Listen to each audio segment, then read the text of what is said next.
are changing on how he's covered. So now we're gonna go to Shedeur because a lot of people in the media this week in particular, a lot of them are saying things that were just very obvious, and nothing has changed for them to say, haha, Shedeur hasn't thrown at his pro day. He hasn't, like I said, he hasn't thrown another touchdown pass. He, hasn't played in another meaningful game at all.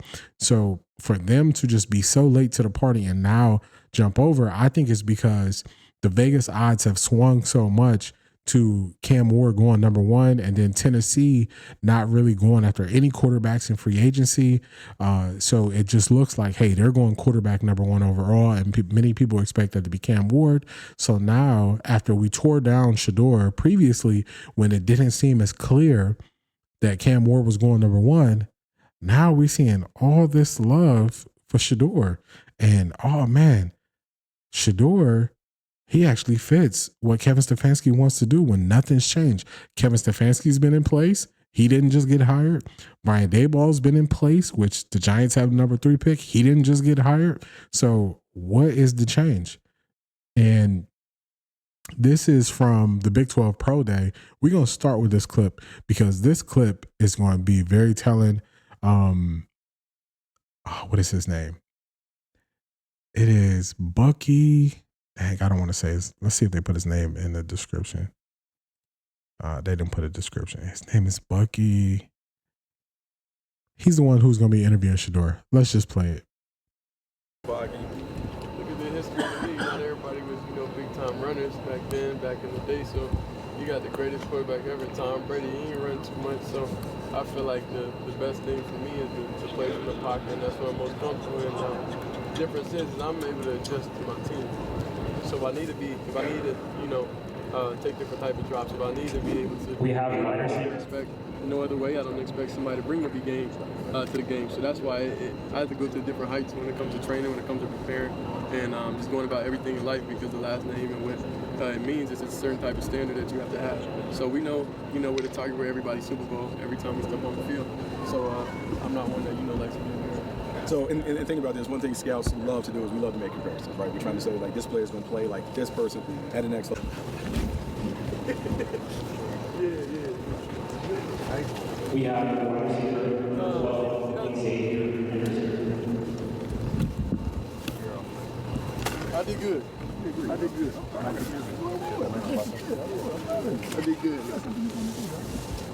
I hope it's my steady. I got something to come. Hold on, Jay. His name is Bucky Brooks. I couldn't think of his last name. I didn't want to mess it up.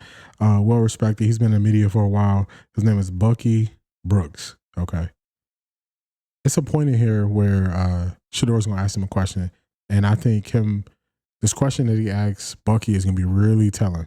So let's see if we can get to it. He's old, so I don't know how nice it'll be, and he's cheap. So what do y'all base that off of? Like, It's not based on anything. So you got to understand. It's the same. So here it is right here. Let me just go back just a couple seconds because Shedeur is kind of asking him, what are y'all base this off of? Like, these narratives that are out there and, where people just critique these quarterbacks or these players coming to the draft. What is this about? So this is very telling. So listen to what his answer is. It'll be, and he's cheap. So what do y'all base that off of? Like, it's not based on anything. So you got to understand. It's the same conversation I had with the same conversation I had with the Shermans. So here's what the deal is. This is a soap opera, and y'all are real characters. So some of the stuff that we do is to create conversation, so that people tune in. Because if I say the same thing over the course of the whole time, no one's going to tune in. So it has to be something. It has to be something different to make you come back to watch me and realize whatever. All right, so that's going to really tie into the change in coverage of Shedeur. So he's basically asking him, hey, what are y'all basing this off of when y'all are talking about us? And he told Shedeur, basically, this is a soap opera, but y'all are in real life. So every week, I can't get up here and say the same thing. So if you look at, all these NFL draft guys, they're doing all these mock drafts. They're basically dropping a mock draft a week, which I thought was weird because I just never paid attention to it this closely. But I would assume that you would do probably a mock draft after the bowl season. You would do another mock draft after free agency. and maybe one mock draft right before the draft. Now that I realize that that's not the case, Mel Kiper, I believe, is going to be releasing his 4th mock draft this week. Todd McShay he released his 3rd mock draft. And I mean, what's the date? We still got over a month to go. And, you know, those are the 2 biggest names. And look at how many mock drafts they already released. And Bucky Brooks is telling him, like, hey, man, we just can't say the same thing every week. And I totally agree with that, because from week to week, the story has changed, just how they talk about these guys, and nothing has changed. It's also the last week we keep hearing about Tyler Shook, you know, the 25-year-old quarterback who's been in college for 7 years and played at Louisville this year. I misquoted his stats. His stats are he threw for 24 touchdowns, 6 interceptions this year. So now we're hearing about him. So, you know, they're just telling this story, and basically he's just saying we got to entertain people because we don't really have much else going on. And that makes the most logical sense based on what's happening, because everybody is changing their tune on Shedeur. A week ago, Shedeur might fall out of the 1st round. He's a 2nd round talent. That was the consensus. You kept hearing it. We covered the Todd McShay video where he was kind of, you know, trying to say a team didn't like how Shedeur was in the interview. He said it wasn't unprofessional. It wasn't this. He was blowing some air. We couldn't really understand what he was trying to say. And then, you know, Todd McShay went on a couple of shows and he's, you know, talking about Shedeur differently. So I'm gonna let the last little bit of this clip play off. I've been playing a lot of clips. Fair use for all the clips I've played. We played some from Gilbert Arenas. We played some from ESPN. We played First Things First. So fair use for all the clips we've played. This clip right here, this is from Well-Off Media.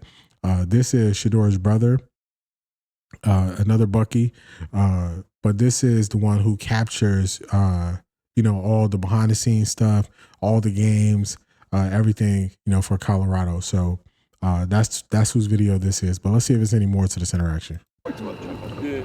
Y'all are real people. And so you have people around you that really take that stuff like seriously. Like, that's why I don't be watching that stuff. I don't be watching. That's what I told you. I'm in my own world. Like, bro. I don't think of that. I literally, like, because Deshaun Watson told me one morning when he was coming through, like, man, why y'all talking about? I said, Deshaun, I told you, this is Young and the Restless. You're Victor Newman. Like, this is what it is. Like, that's part of the conversation. And all right, so that was just the key. I want to let y'all hear at the end of that. And he's basically saying, you know, he had those conversations with Deshaun when Deshaun was coming into the draft. And he said, you Victor Newman, this Young and the Restless. You know, a lot of younger people not going to know that reference. But it was a soap opera that basically was on every day. It might even still be on. That thing was on my whole life.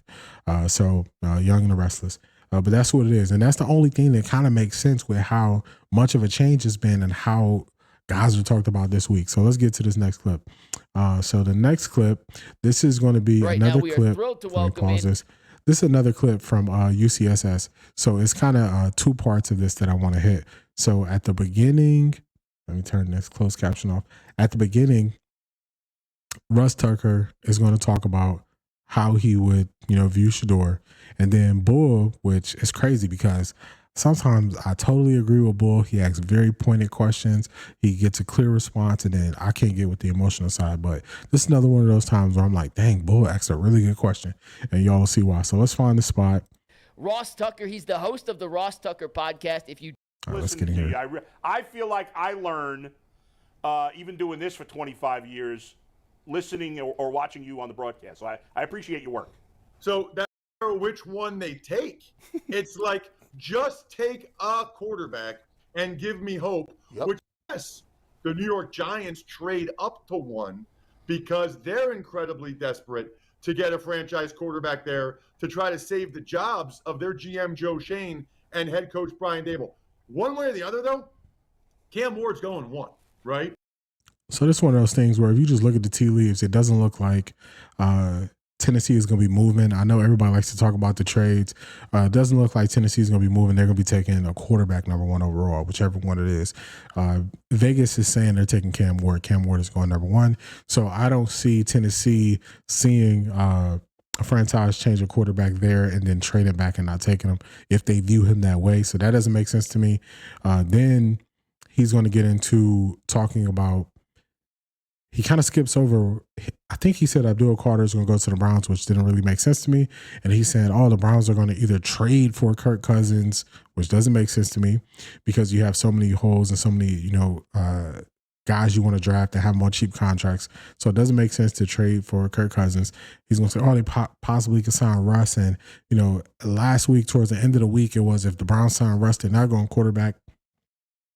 That made no sense to me because I always looked at the Browns, signing 2 quarterbacks to rebuild the quarterback room and also drafting a rookie. So it didn't make sense. So let's see if we can find where he gives his first answer on what he thinks the Browns are going to do. So where does that leave the Cleveland Browns at 2? I personally would be very hesitant to take Shedeur Sanders with the number 2 overall pick. And part of that is because I'm not convinced he's really that much better of a prospect than some of the other guys that are available. So what I've said. All right, so y'all heard that. So he doesn't believe Shedeur Sanders is that much better than some of the other guys that are available. He would not take him number 2. That's all we need to hear there. We don't need to hear the rest. But Bull is going to ask him a great question. And this is the whole reason why I even pulled this clip for the show. So let me get to it. Let's see. Let's get in here. This is going to be real close. In this day and age, I know that some fans think, you could have a mediocre quarterback and win a Super Bowl. I don't believe that. I think you have to have a tier 1 or tier 2 quarterback. So we'll say top 10 to make it easier. If you had to guess 5 years from now, of all the quarterbacks in this draft besides Cam Ward, who has the best chance of being a top 10 quarterback, who would it be? Because that's the guy I'm going to draft. So that was a great question. So Bull is like, hey, if Cam Ward is going number 1, who's the guy who you would bet your money on being a top 10 quarterback? And listen to his response. Oh, such a great question. What's interesting to me, too, about that, Bull, is, I watch every Eagles game. Jalen Hurts did not perform. He kind of goes off a little bit, but eventually he's going to get to, I wanted y'all to hear that question, but eventually he's going to get to the point of basically asking me a question like this is, who would I put my money on? So we're going to speed this thing up. This is why it's hard for me. This is 1.25. Man, this cadence is slow. Let's go up to 1.5. And let's let him, he's going to talk a little bit about the Eagles, and then he's going to get to his answer. Like a top 10 quarterback for the most part this season until the NFC Championship game and the Super Bowl. Yeah, the rest of their roster was just that good. But then he did when they needed him to, and they won both games by 30 points, right? Because I was making the case, and this is mind-boggling if you think about it. Yeah. They would have beat the Commanders and the Chiefs even if he didn't play that well. Like the Eagles could have won the Super Bowl with a quarterback playing average at best, which is unheard of, but sort of goes a little bit against what you said. That's true. Although I would agree, you need a guy that's tier 1 or tier 2.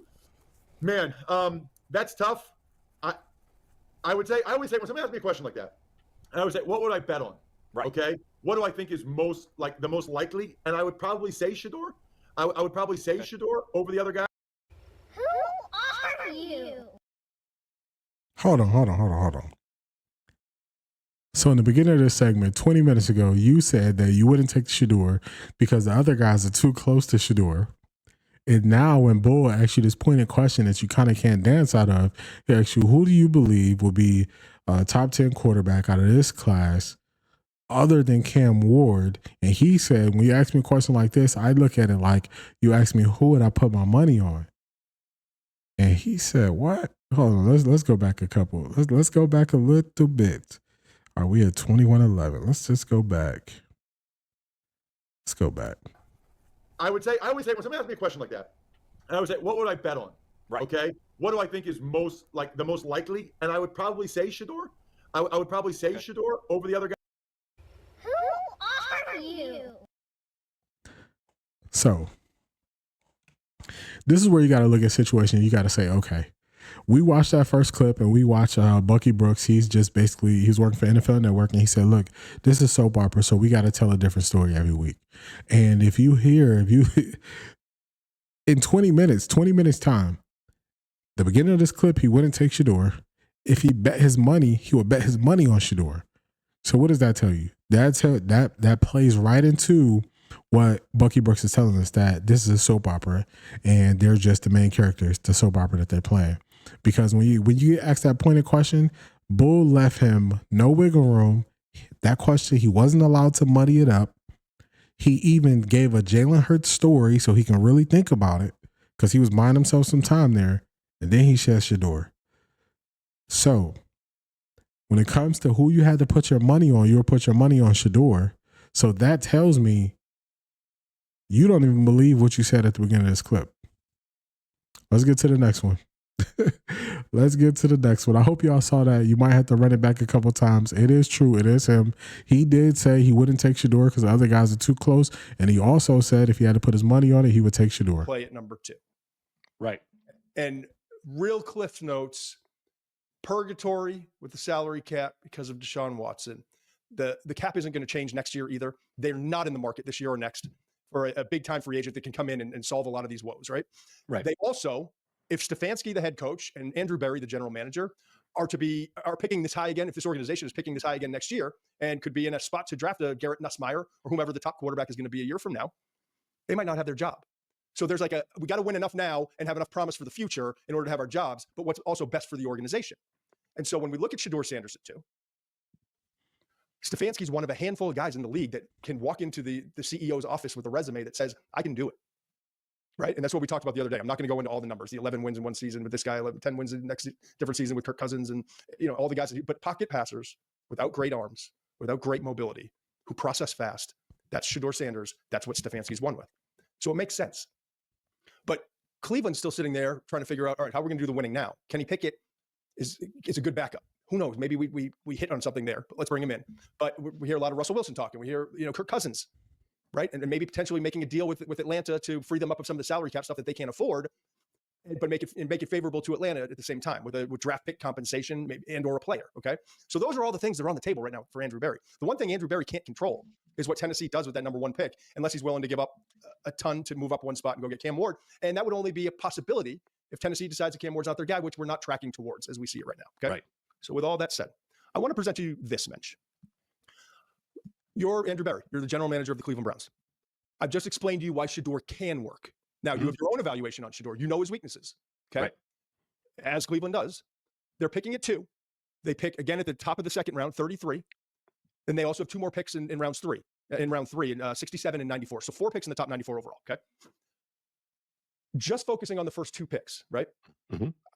I want you to take a look at what do we need if we're Cleveland? We need a quarterback, right? Mm-hmm. A running back, mm-hmm. edge.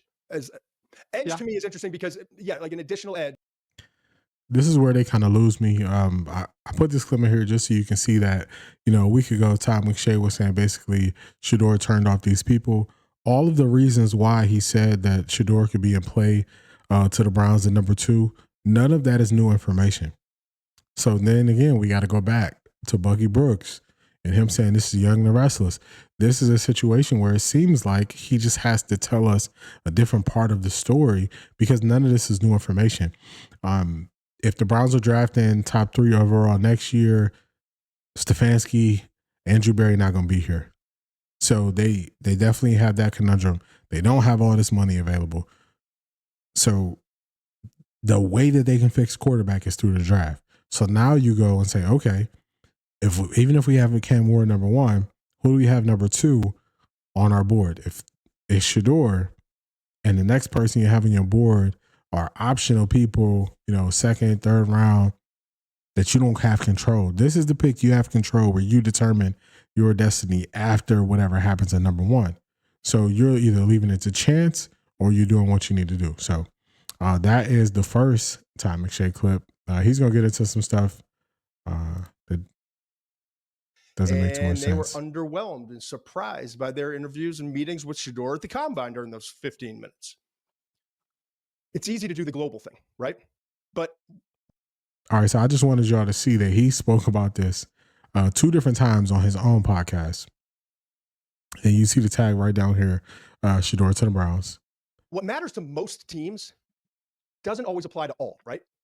And so some things got me thinking this weekend. I've been grinding, and I know you have been too for a long time we have been, but knowing that we're breaking up into positional groups, and we're going to get to running backs today, and what an awesome group it is. It was only confirmed by all the tape I've been studying the last 6-7 days, going back and re-racking all these guys, really one after another the tape to make sure I'm comfortable because this is it, okay? But in the midst of all this, and my commenters I've noticed, by the way, the McShay report.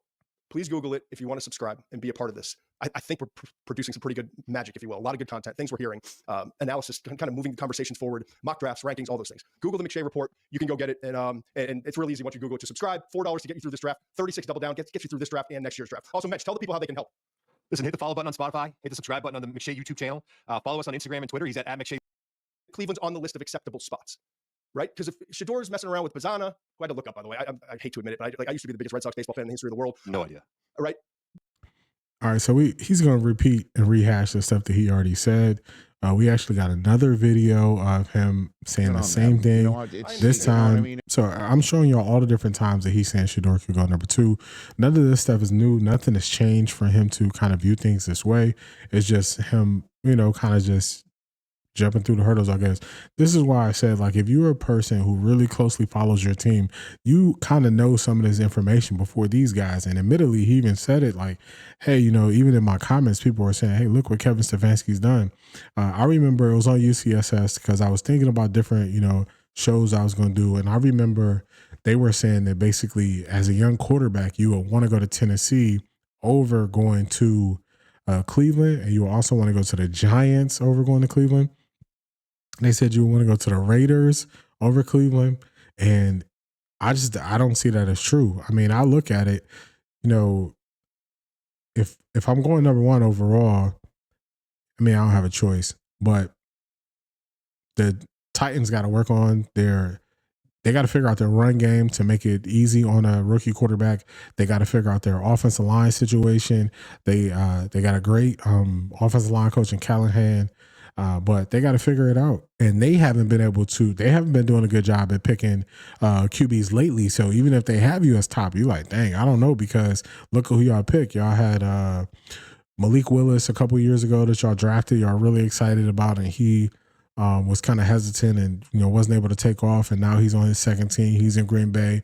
You got Will Levis, and Will Levis always makes that backbreaking decision where he has a turnover. And he's kind of blowing up a game that way. Let's skip the Browns and let's go to the Giants. You look at the Giants, who jumped up to take Daniel Jones. The Giants haven't been a good landing spot for quarterbacks since Eli. What can you find me that the Giants have done quarterback-wise that would make sense, where I would have faith and that they can set up a young quarterback that could succeed? And then the last team is, we'll say the Raiders. You look at the Raiders, because I think the Raiders they're picking at 6. What have they done quarterback-wise? I mean, you got to go back. I mean, they tried to go Gardner Minshew this year, didn't work. They had a young guy. I think they brought in Ritter from Atlanta as one of their quarterbacks. 2 years ago, they went and got Jimmy G. That didn't work. They end up benching him in his first year. So, you just look back and you say, okay, well, who's the Raiders quarterback that they've got in the last 20 years where you say, oh man, they're going to set me up. They weren't willing to pay their running back. So they're looking for running backs and trying to replace guys. So when you really look at it, if you look at those top 4 teams that need quarterbacks, so you got Tennessee, you got the Giants, and you got the Raiders and the Browns, I would want to go to the Browns, because I can look back last year and I can say, you know what, it was a tough year. Jameis put up big numbers, but he's careless with the ball. Then you can say, okay, Deshaun kind of didn't work. He got injured. He kind of wasn't himself where he was when he was back in Houston. And then you look, last year and you say, okay, they had 5 different quarterbacks start a game. Kevin Stefanski was able to win with PJ Walker. Joe Flacco came off the couch. He was able to win with him. Who else do we have 2 years ago besides Flacco? Our second string, I think he won again with DTR 2 years ago. I can't remember the rest. We had too many quarterbacks. But, we even had a winning season that year. You go before that. Until now, he had got the most out of Baker Mayfield. He got good time. He got good production out of Jacoby Brissett. None of these are athletic guys. None of these are guys who, we running, where quarterbacks are just running the ball and we run a simplified offense. These are guys who are running a West Coast offense that's on time. We're running play action, keeping it steady. Stefanski likes to run the ball. So if you're looking at landing spots, the Browns look like a better landing spot for a young quarterback. I mean, just based on the type of offense we're going to run, to not throw you out there to throw the ball 50 times. Coming in as a rookie while you get up to speed. So, to me, I just don't see what everybody says why you wouldn't want to go to the Browns, because, a lot of times Browns fans look at things in a vacuum, like, the Browns are just so bad, and it's hard to believe that, you could end up in a worse spot than coming to the Browns with Kevin Stefanski as a quarterback. Even in some of these clips, Todd McShay is going to go back and say, oh, well, he had success with Case Keenum. Okay, we had Case Keenum back in the day, too. He had success with Case Keenum in Minnesota. He had success with Kirk Cousins in Minnesota. That's why Kirk Cousins is so closely tied to the Browns in a lot of speculation. So Kevin Stefanski seems to be the more capable one of working with a lot of different quarterbacks. I know a lot of people talk about the Brian Daboll and the Giants, but he worked really well with Josh Allen. But who's the next quarterback that he's worked with besides Josh Allen? So you're hard to find another quarterback. So I think the best landing spot for a rookie is the Browns. And if you just look at coaching, type of offense, expectation. So it's going to be hard to be another Browns quarterback, but I don't want to end up in Tennessee. I don't want to end up for the Giants with the amount of scrutiny you're going to have there and expected to be the savior to turn everything around in year one. I mean, look at the Raiders, these aren't these good landing spots like people want to believe. All these teams are drafted this high for a reason. I would say the Browns are primarily drafting this high because of their inability on offense and not having a quarterback. But I would say Tennessee has been letting great guys walk for the last couple years. I mean, they traded A.J. Brown and they tried to draft a receiver that was right in the mold of A.J. Brown. They went and lost Derrick Henry, and then they signed the running back, what's his name? The smaller running back from the Cowboys. They signed him. So, I mean, they've been letting guys go, left and right. So, I mean, I think the Browns are the best landing spot. I think I got one more video. I think I would say all these guys that have the Browns taking Abdul Carter number 2, I think they're just putting that there just to kind of throw it off. I remember I watched something. I don't think I put the clip in here, but it was Mel Kiper. And the reason why he keeps putting Abdul Carter as number 2 going to the Browns, and he said, why not? He was like, why not? You just, put another edge on the other side of Myles Garrett. And, then look at what Philly did in the Super Bowl. Look at the playoff run they did with their D-line. But one thing you're forgetting is, worst come to worst, Philly could always run the ball. So the Browns don't have a running back like Saquon that could potentially, almost eclipse 2,000 rushing yards. So, I mean, we had Myles Garrett last year, and we've been had Myles Garrett. Myles Garrett isn't going to win us 10 games on his own. You got to score some points on offense. So them just skipping past and saying that the Browns are not going to take a quarterback just kind of don't make sense, especially the people who are saying that Shedeur is worth it as a top 3 pick. It just doesn't make sense. So I think that's enough. I think we're going to wrap it up there. I think we actually get to see that, the narrative is changing. So cliff note to this episode. I think this is a really good episode. I think we actually, got to see how, people just talk about sports and they don't really kind of look into why they're saying and what they're doing. And it's more to put on a show. Basically now how I'm looking at a lot of these draft analysts, a lot of these TV shows, I'm looking at them as entertainment. And I've been saying that for a couple of weeks. Like, where do we draw the line?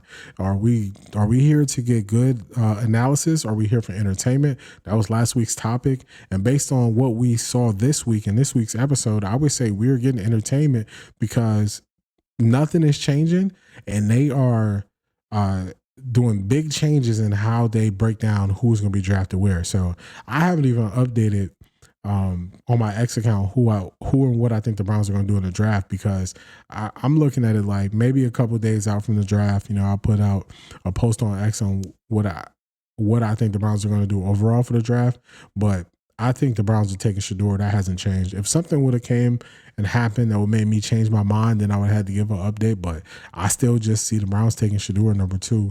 And it's funny because, I said this a couple months ago, and now it looks like everybody's catching up to me. So what do you know? Maybe this Cleveland fan does know something.